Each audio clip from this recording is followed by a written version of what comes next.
Hey everybody, it's Brooke with Conversations with Brooke. Today we are going to talk about education. um, so the interesting thing about if you've grown up in a trying religious background or a cult or something of that nature, the thing about education is that it is very controlled. And I would say that that's pretty consistent throughout different religious backgrounds and cults.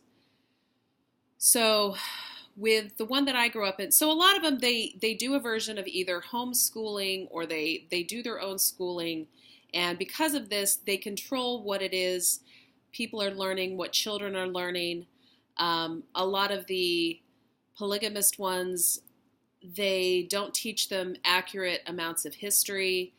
They're usually reading and writing is pretty standard and all of that kind of stuff, but history is often where it falls off. It's not just what they don't teach you, it's also what they do teach you. So because they're very religiously based, and just to be clear, like what I grew up in, it was not specifically religious. They created their own teaching. So what they did is especially in the beginning of the school that they created, and it was a private school in the beginning, it was fully funded by all the parents. So we went there instead of going to public school. And the whole reason they created this school is probably just to control us. I have no idea. There's a whole story behind it, but I'm not going to tell it here because it's not particularly important for this story. So what they ended up doing is they would teach the basics to us. We learned very little science, very little social studies, history was hit and miss. We would learn different bits of history. So, and that was taught by different people, but it was also very inconsistent. And it depended on who was teaching at any given time, because none of our teachers were paid. What they would do is they would have different people who were within the family who would teach different classes for whatever purpose they were trying to get across. So we had classes like where we would all have to sit around in a circle and express to each other, because that was one of the things that we were learning as we grew up, was how to communicate with each other. This should have been a really functional class, but because of the dysfunction of the way we were raised and we were taught to be really mean to each other, we were taught to tell each other the truth. When my kids were little, I had been divorced for several years now, and my kids had just started seeing their dad. And since he's never going to watch this video, I'm going to share this story because I think it's still funny. But my kids had just started seeing their dad, and I'm driving down the road with my kids, and this is an example where just because you're telling the truth doesn't mean it's necessarily okay. But this was an epiphany for me when this happened. So we're driving down the road, and my son starts telling me a story because him and his sister have gone over and they've gone to go see their dad. And my dad was an attorney. My dad used to do family law. I saw a lot of people come through. I saw a lot of very damaging things where parents would say things about the other parent. So one thing that I was careful about doing with my kids was, as much as I did not like their father for a long time and had a lot of anger about how our relationship ended, I didn't talk bad about them in front of them, because I didn't want my kids to have this impression of who he was based on my bullshit. So the kids are in the car, and they had been swimming at his house, and my son starts telling me how heavy his dad is. That is not the word he used. But he's like, yeah. He's like, oh my God, Mom. And I was like, honey, you can't say that. It's mean. And my son says to me, he's like, Mom, he's like, and he was probably like, I don't know, 6 or 7 at the time. He's like, Mom, you told me that it's not mean if it's true. Now, I laughed about this at the time, but that was a real indication of the way that I was raised. There are a lot of things that if you learn how to communicate well, you can say to people in a constructive way and a loving way. That was not the way I was raised. It was very much what is the meanest way that you can deliver information when I was growing up. So when we learned this in school, it was very much, there was no holds barred. If you thought somebody's feet stank, you would say, I think your feet stink. And you would say it very directly, and there would be no way of sugarcoating it or even being kind about it. So the education that we received was anything that any adult felt was appropriate at the time. There was no standard for it. It was their opinion. It was based on the teaching that we grew up in. There was all the basics, but there was all the other stuff as well. I mean, we wrote papers.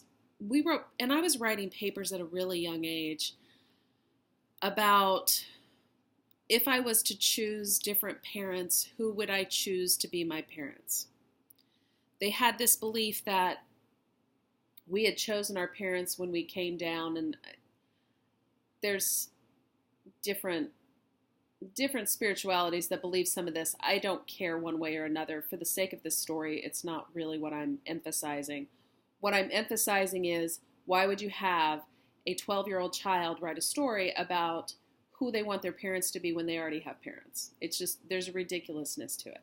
And I found a lot of these a couple years back that a bunch of us had written, and there was just all these different papers on things that we were required to do that were slowly ingraining us deeper into that teaching. And when you've been in that for years, so this is not just like going to Sunday school. You know, when you've been raised in this kind of environment, there's not separation from your education and your faith. And I don't care who you are, there should be some differences. I think that if people want to go to Sunday school, that's fabulous. If people want to add their faith-related studies and do those as well, that's great. But the education in this country, there should be some standards to it. And that's because I was raised with some real dysfunctional education, because I was being taught by people who were not necessarily teachers and were teaching very dysfunctional stuff. And if you look at some of the other, if you look within other cults that have been around that had their own teaching or that did a lot of homeschooling, they did a lot of the same stuff. If you look at some of the polygamous cults, a lot of them didn't do education. They did a version of homeschooling, and they haven't learned basic, a lot of them haven't learned, basic history. We were never shielded from what was going on. We had TV and all of that kind of stuff, but there's just a lot of people who are coming from backgrounds that they didn't have that. So they didn't learn what was going on at any given time. They didn't have the education of what happened even in different cults that were coming out that had Waco and all these kind of things. Like, we were very knowledgeable about all of that. We didn't realize that we were one still, or I didn't. I mean, most of the people there didn't. But so, and the best thing to heal and get you out of that stuff is to educate yourself now. Like, you have a right to change your mind. Just because you learned something, and you can teach an old dog new tricks. Just because you learned something doesn't mean that you can't relearn it. You can learn all kinds of new things and decide now if it's true for you. I do it all the time. I question my thoughts and my feelings about things on a very regular basis. I don't know if everybody does this. I've talked to a lot of people who come out of cults who do this.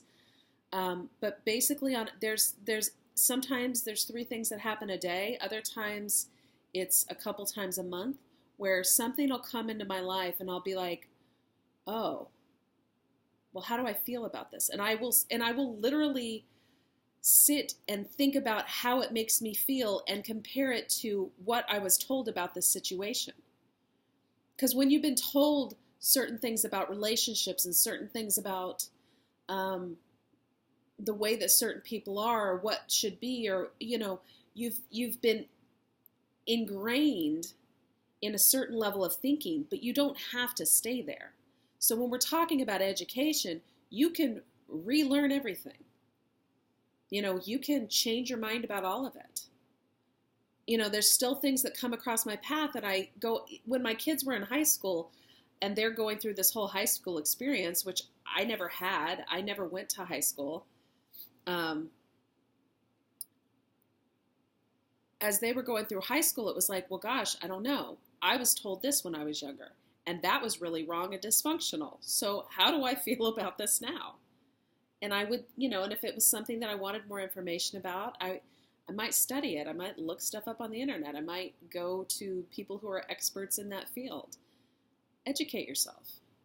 You have a beautiful right to educate yourself and to learn about things regardless of what was taken away from you, regardless of what you weren't given. There's so much amazing information out there. There's so much amazing history and depth and just beautiful things, and you don't have to believe what you were born and raised into, and you don't have to continue to hold on to those thoughts and feelings. You can choose today to learn something new, and I hope that you do. And I hope that's why you're watching these videos. The thing that has really helped me grow is educating myself on all types of new things. So I always recommend find something new a day. Find a video, find a YouTube, find somebody that inspires you, and listen for 10 to 15 minutes a day. If it's me, great. Subscribe to my channel. And I hope you guys have an amazing day. As always, if you'd like to get a free life blueprint, go to 100yearsofblissquiz.com or 100yearsofbliss.com. You can go fill out my quiz and get a free blueprint. And I look forward to connecting with you and hope you all have an amazing day. Bye-bye.